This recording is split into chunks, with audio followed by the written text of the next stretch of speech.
Unknown, the Song of Roland.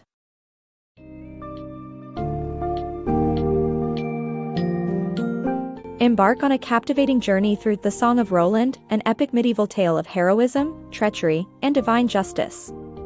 Set against the backdrop of Charlemagne's relentless campaigns to conquer Spain, the narrative centers on the valiant Roland, a hot-blooded warrior destined for martyrdom. As alliances shift and betrayals unfold, you'll traverse the fateful Roncesvalles Pass and witness the stark contrast between noble sacrifice and deceit. Dive into themes of loyalty, faith, and vengeance as the Franks face insurmountable odds, challenged by the cunning Saracens and rival forces. The story's pulse beats with Roland's unwavering courage and his tragic dedication to king and country, ultimately leading to a clash of empires that tests the very fabric of medieval chivalry.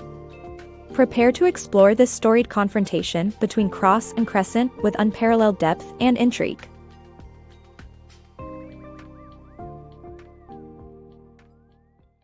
Treachery in Saragossa.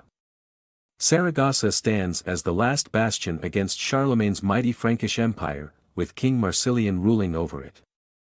Facing inevitable defeat, Marsilian feigns conversion to Christianity and offers to serve Charlemagne, showering him with promises of gifts and hostages to withdraw the Franks from Spain. Charlemagne hesitates, yet his counselor, Ganelon, convinces him to accept. Roland, Charlemagne's fiery nephew, voices strong distrust of Marsilian, but his protest falls on deaf ears.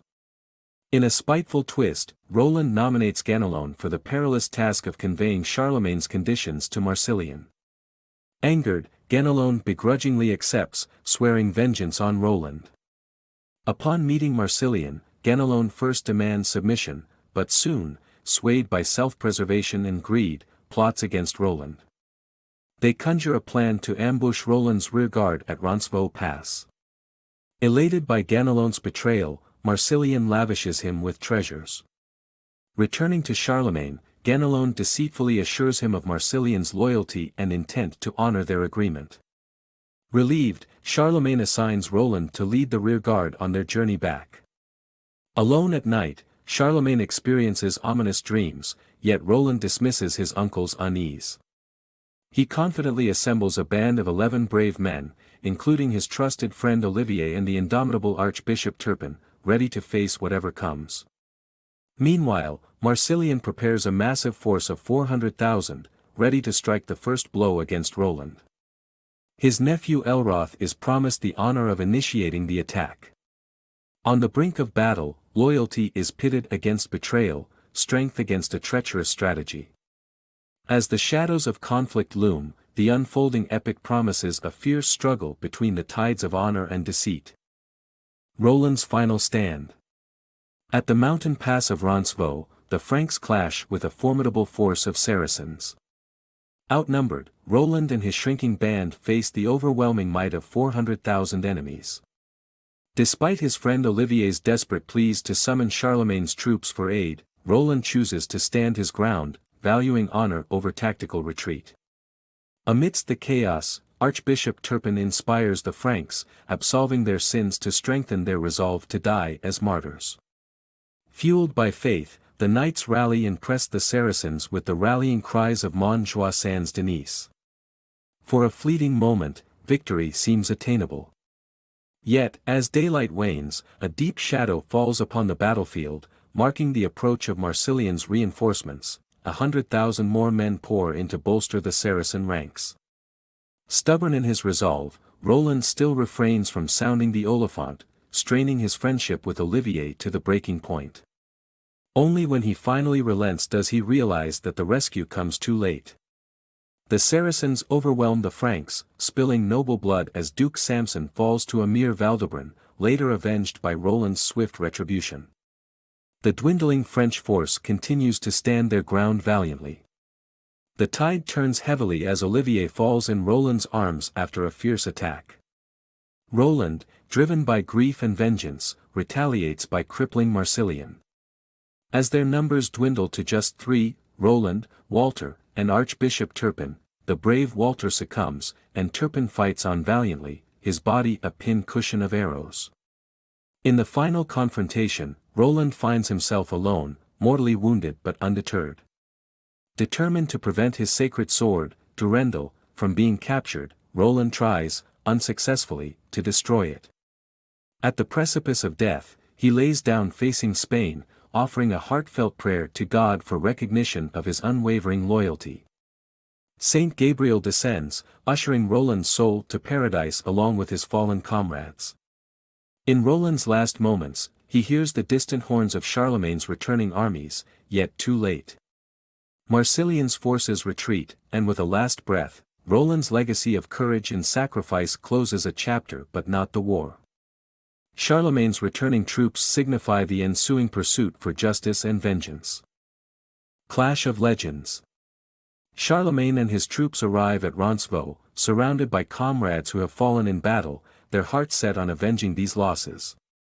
Their pursuit of the Saracens leads them to Saragossa, where they drive their enemies into the Ebro River. Amidst this rage, Marsilian calls upon his ally, Balaguant, who responds by leading a powerful army from Babylon to confront the Franks. As Balaguant's forces reach Saragossa, they are met with the grim sight of countless Saracen casualties and a dying Marsilian. The Queen of Saragossa, Bramamond, through her grief, acknowledges Charlemagne's indomitable strength, blaming their pagan deities for failing them. Steeling himself, Balaguant promises revenge against the Franks. Charlemagne, camped with his sorrowful army, is haunted by visions of his nephew Roland's death amidst the fallen. Grieved but resolute, he honors his men with proper burials before marching onward. Facing Balaguant's massive army, Charlemagne inspires his soldiers with the memory of Roland and prepares for the impending battle. In a heavenly vision, Archbishop Turpin returns to bless the Christian warriors, strengthening their resolve. The battlefield sees Balaguant confidently adorned in bejeweled armor, with an army drawn from distant lands and a mighty sword named Precious at his side. Despite the intimidating sight, Charlemagne challenges their pagan idols, standing firm in his faith and the justice of their cause. As both armies roar their war cries, the stage is set for an epic confrontation between Charlemagne's men and Balaguant's forces. The fateful clash between cross and crescent begins, with destiny hanging in the balance. Clash of Beliefs. In a fierce and chaotic battle, the Frankish Duke Naaman heroically kills the boastful Prince Malpramus but is soon felled by the vengeful hand of Balaguant's brother. Witnessing his friend's fall spurs Charlemagne into action, and he swiftly avenges Naaman. As the battle intensifies, the Christian Lord Ogre delivers a decisive strike, toppling the Muslim flag. Seeing this, Emir Balaguant, once firm in his beliefs, begins to question the strength of his faith against the Christian onslaught. Amidst the struggle, Balaguant realizes the Franks cannot be conquered. Yet, in a final act of defiance, he rallies his men with a horn blast. As darkness descends, Charlemagne and Balaguant stand face to face. Bereft of their steeds, they confront each other on foot. Balaguant, defeated, offers his submission to Charlemagne, who insists on conversion rather than subjugation. Enraged, Balaguant strikes Charlemagne, revealing his skull. However, angels intervene, reviving Charlemagne, who then drives his holy sword through Balaguant's skull. The remaining pagan forces scatter as the Franks pursue them relentlessly back to Saragossa, where the city and its queen, Bramamond, submit to Christianity. Returning to France, Charlemagne seeks to punish the traitor Ganelon. He convenes a trial, during which Ganelon admits to orchestrating the Roncesvalles massacre but claims it was personal vengeance, not treason. Only Thierry stands against him, challenging Ganelon's friend Pinabel to a duel. Despite being wounded, Thierry, aided by divine forces, kills Pinabel, confirming Ganelon's guilt. The Franks tear Ganelon limb from limb and execute his relatives, ensuring justice is served. Charlemagne, now weary, learns of another looming threat and, burdened with tears, laments that his journey is unending.